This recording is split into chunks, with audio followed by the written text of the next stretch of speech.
Baru-baru ini viral di media sosial TikTok memperlihatkan seorang pria parubaya diduga pemulung berdoa di tengah jalan.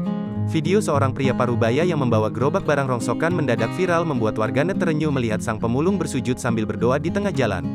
Video itu diunggah oleh pemilik akun TikTok @mo0nb0o pada Rabu, tanggal 20 April tahun 2022, dan sontak viral di media sosial. Terlihat dari balik jendela rumah seseorang perekam memperlihatkan bapak-bapak dengan baju yang lusuh membawa gerobak mendadak berhenti di depan rumahnya. Bapak yang mengenakan baju usang itu tampak begitu khusyuk berlutut dan mengangkat kedua tangannya di tengah-tengah kendaraan yang berlalu lalang di kawasan sekitar jalan. Insecure sesungguhnya lihat yang lebih membutuhkan tapi sabar dan ikhlasnya melebihi yang berkecukupan, tulis keterangan dalam video.